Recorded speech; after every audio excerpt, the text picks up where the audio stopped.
Okay, so we're going over division today because we're getting ready to learn about unit rate. So unit rate is like if you go to the store, and I always use toilet paper as my example because toilet paper, I can buy it in a 4-pack, or I can buy it in an 8-pack, or I can buy it in a 12-pack, or I can buy it in a 20-pack. I can buy like a mega pack of toilet paper if I want to. And I don't really want to spend too much money on toilet paper because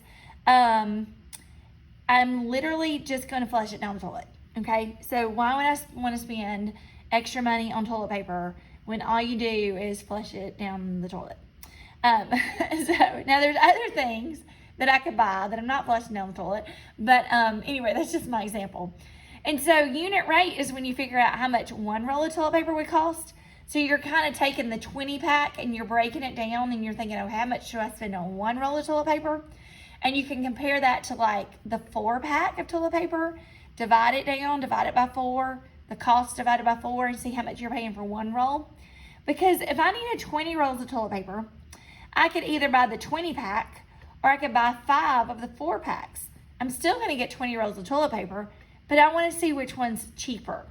And so that's why we do unit rate. Because, for example, usually if you shop at Walmart, the unit rate is lower than if you shop at Target. Okay, Target generally charges a little bit more per item than, say, Walmart does. Okay, some people like shopping at Target, and that's fine. I'm not criticizing Target. I'm just saying that sometimes you pay more. So if you were on a budget and you really were trying to watch every penny that you spent, you would want to know who charges higher prices, lower prices, this and that. Okay, so to do that, we need to learn how to divide. So here we go, division. I'm going to show you 2 problems using the big 7, and then I'm going to show you 3 problems using traditional division. Okay. Number 1. Oh, I don't know why I have a pencil. Let me go to a pen. Everybody got your pencil and your notebook? Because we're literally doing the first 5 problems together. All right, and then you only have 5 more to go, and they shouldn't take you long. All right, we've got 1,274 divided by, and I'm going to make the big 7, 14. Divided by 14. Now, I taught 5th grade for a long time, like 12 years as a 5th grade teacher before I started. That's like longer than you guys have been alive. I taught 5th grade longer than you've been alive.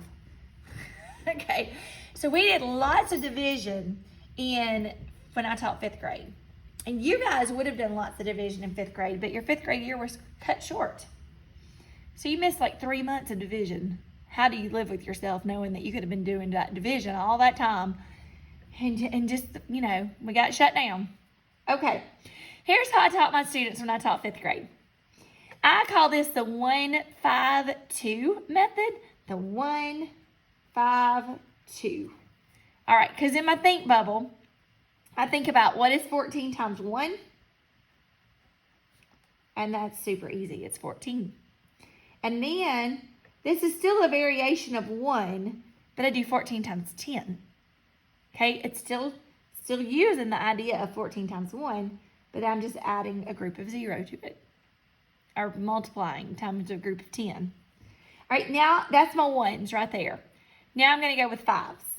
I'm going to think of 14 times 5. Now, I'm not really multiplying 14 times 5. What I'm really doing is cutting 140 in half. Think about it. If 10 groups of 14 is 140, then half of that, 5 groups of 14 is half of 140, which would be 70. So I really didn't multiply. I chopped it in half. That's right, Maddie. Okay, now, with that same thought that I did with my 1s, I'm going to do it with my 5s. I'm going to do 5 and then I'm going to do 50. And that's super easy. That's 700. I still haven't done anything challenging yet. Okay? And then the last thing is my 2s. 14 times 2. So I'm just going to double 14. And I get 28. And then I'm going to do 14 times 20. And I'm going to get 280. So that took me a minute to write down, but that's because I was talking through it. But if I were just doing this on my own, I could whip this list out like super fast. Okay? I can do that. 1, 5, 2. All right. So in the big 7, I want to look and see what multiplication facts could I use that would add up to 1,274. So look over here. And what is a number that is closest to 1,274? Right, 700. You got it. So I'm going to put 700 underneath this number, and I'm going to subtract it. But I want to keep track of what I just wrote down. So that was 14 times 50. 14 times 50. Just keep track of what you're multiplying. Okay. So subtract. 4 minus 0 is 4. 7 minus 0 is 7. And I'm going to group this together. 12 minus 7 is 5.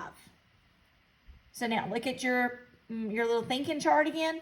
What could I use this time? I've got 574. I keep expecting somebody to pop up. There we go. I think we could go bigger than 140. Evan must be having some technical issues. Yeah, let's use 280. Let's use 280. All right. And that is going to be 14 times 20.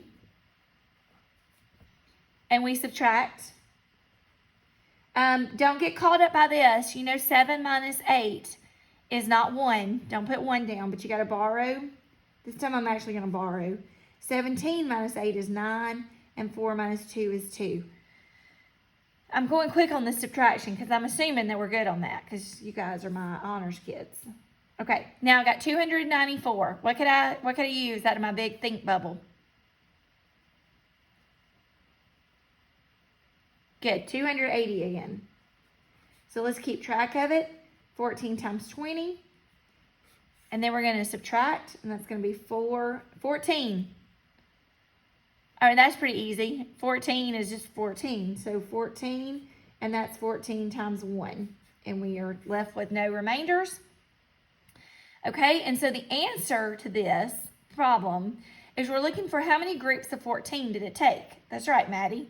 It took 91. And this is where I kept saying, let's keep track of what we're doing. This is where we kept track. We did 50 groups, then 20 groups, then 20 more groups. So that gave us 90, plus one more group, which is 91. So we had 91 groups of 14. Good? All right, let's just do another one. Number 2.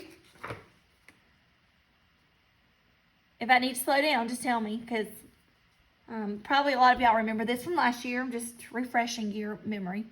The Ivy Hill Sunshine Club collected 524 cans for a canned food drive. The cans were split up equally into 8 boxes. So part 1 says how many cans were in each box, and part 2 says how many cans were left over. So if it tells us there were cans left over, then we're probably looking for a remainder here. So we've got 524, and we're going to divide by 8. So I'm going to do the big 7 again, and I'm going to do my little thinking bubble, and I'm going to go faster this time. Okay, my 152 method. 152. 8 times 1 is 8. 8 times 10 equals 80. 8 times 5, I'm just going to cut the 80 in half. Cut it in half, 40. Of course, you know what 8 times 5 is. Okay, 8 times 50 is 400. And then 2's. 8 times 2 is 16. And 8 times 20 is 160. There's my think bubble. Now, what's the biggest number we can use? Good. Thanks, Keaton. 400. Subtract 4 to 100. Oh, I forgot to keep track of it. Don't do what I just did. All right, I need to write that down. 8 times 50. Right there. Because then I'd do my whole problem. I wouldn't know what the answer is if I didn't keep track of it.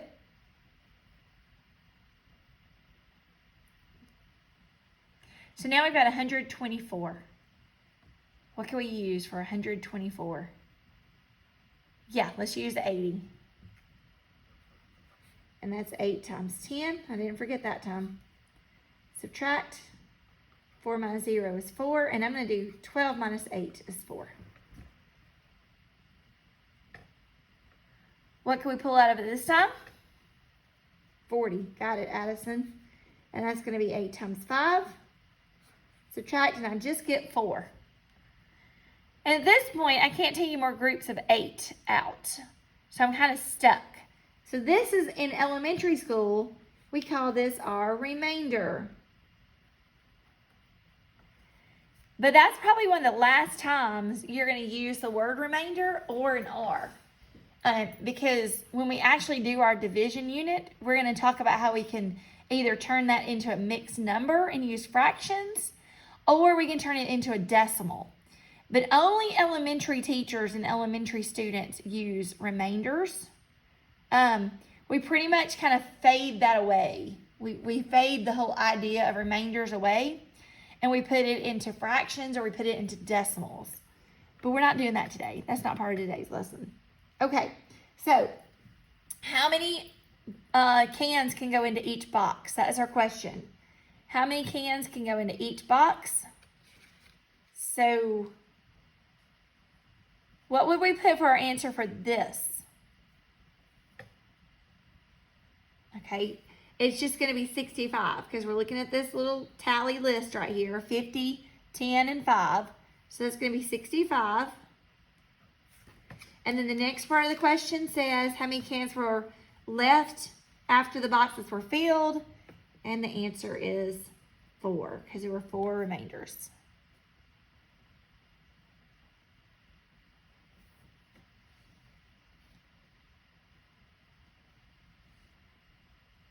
All right, so any questions on that?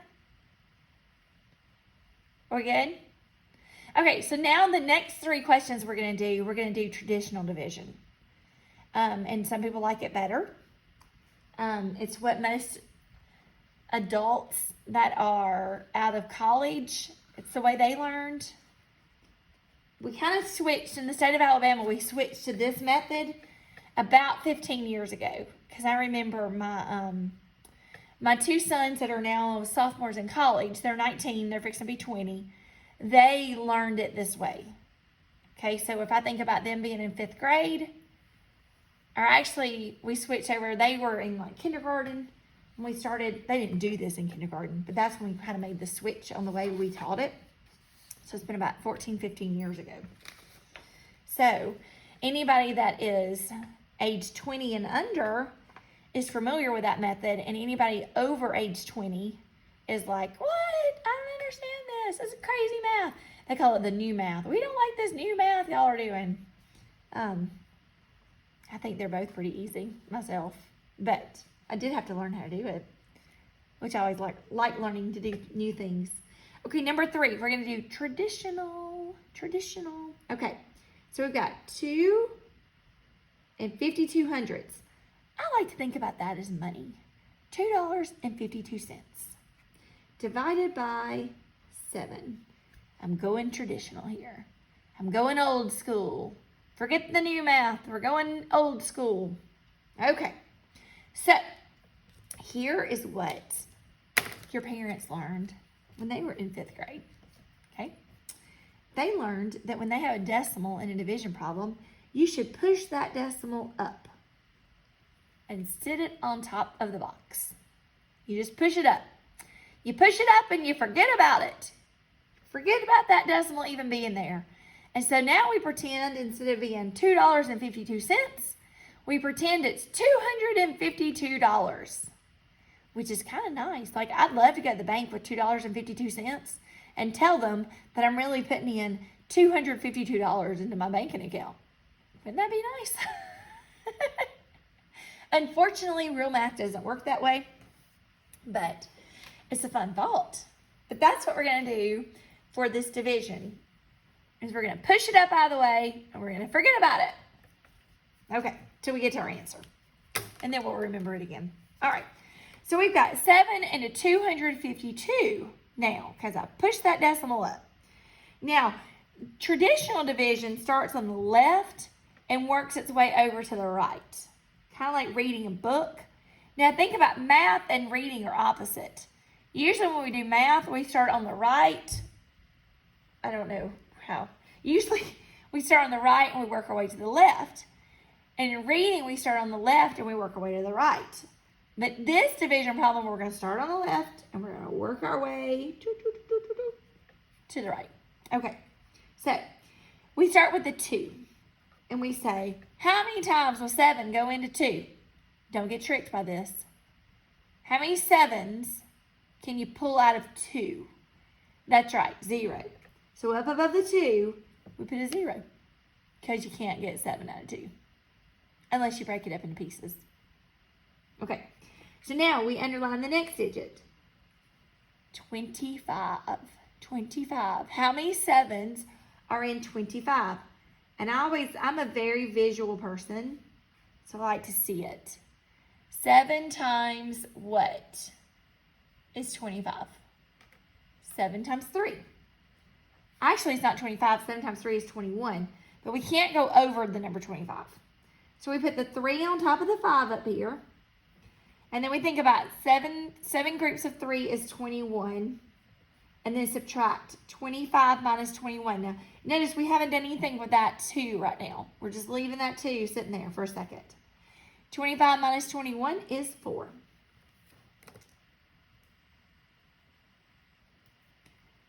All right, now we bring down the next digit. Bring down the 2. We have 42. I want to see 7 times what is equal to the closest thing we can get to 42 without going over. Yep, good, Leah. 7 times 6 is 42. But we didn't go over. You can meet it, but you can't go over.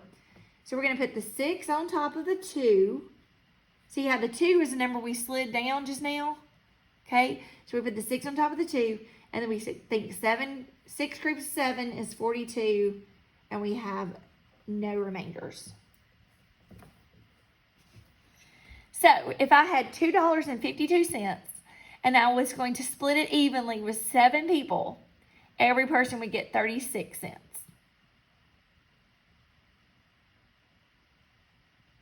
Okay, so now you've seen traditional and you've seen the new way, the big 7. And like I said, you can pick. It doesn't matter to me as long as you get the right answer. All right, moving on to number 4. All right, divide. We're going to do number 4 and number 5, and then I'll be done with you.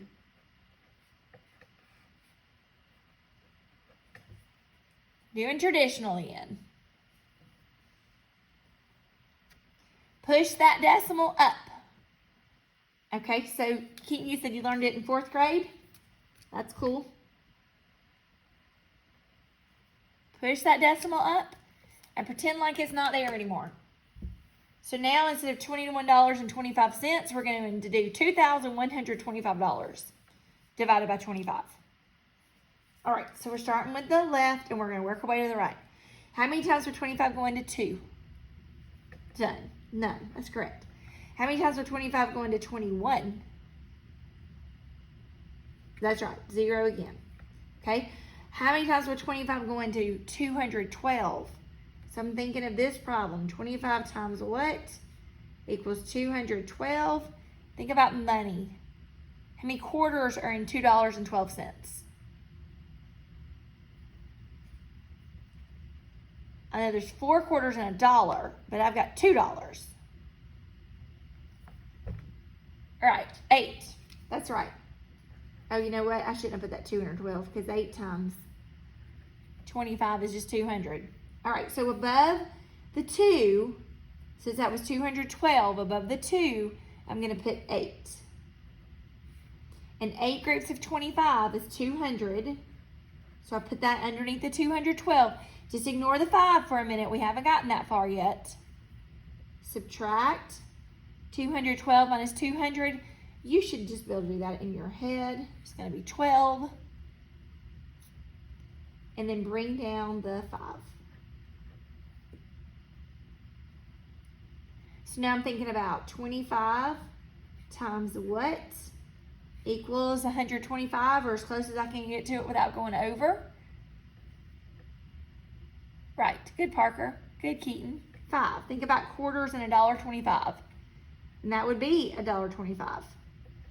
So up above the 5, because the 5 is the number I slid down. So my answer is going to go up here above the 5, which is 5. Yep, you got it, D'Angelo.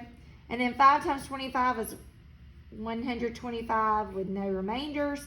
And so 85 hundredths or 85 cents is the answer to our question.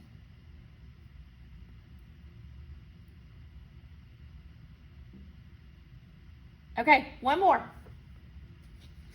Number 5, it's on the next page for what I have. Okay. Going on a field trip. Back in the day, there's a commercial on TV or on the radio I've heard is like sounds from the past.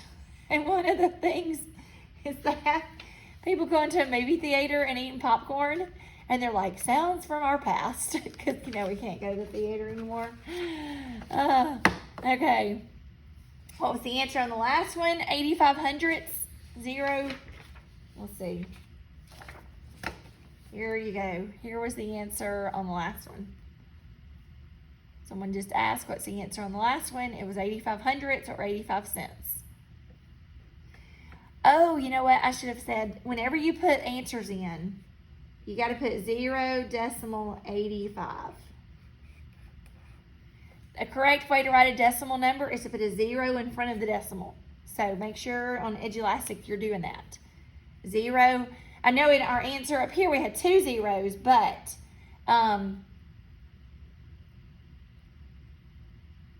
wait, okay, so y'all are having a discussion about it.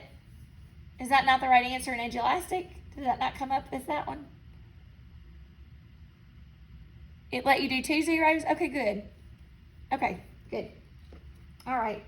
I tried to set it up to where on Edulastic, if you made like one thing like that wrong, like if you put 2 zeros, it would not count it wrong.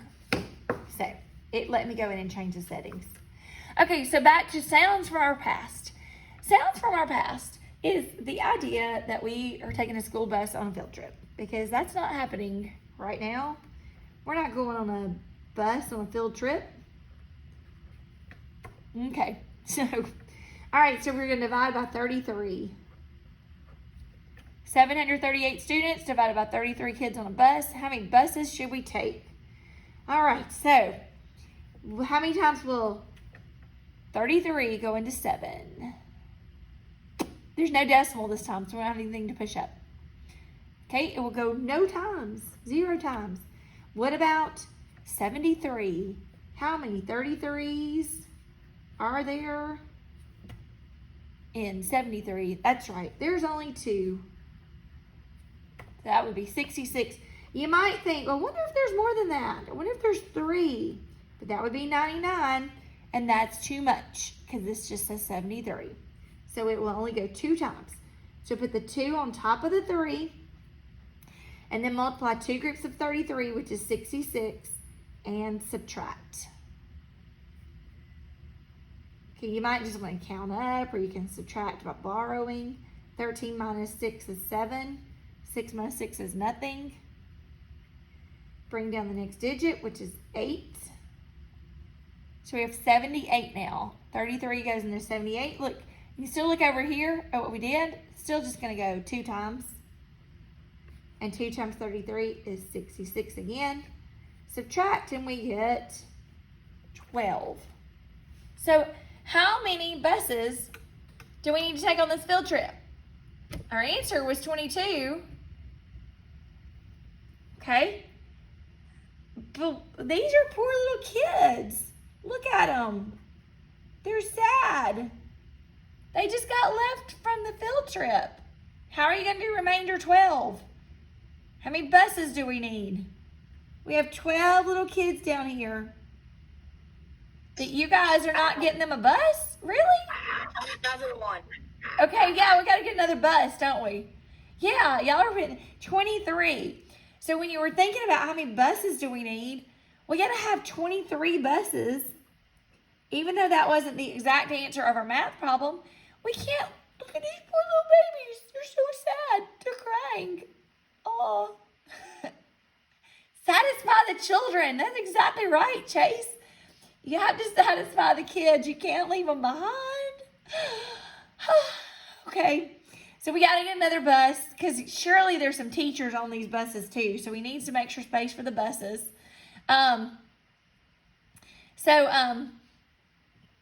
Okay.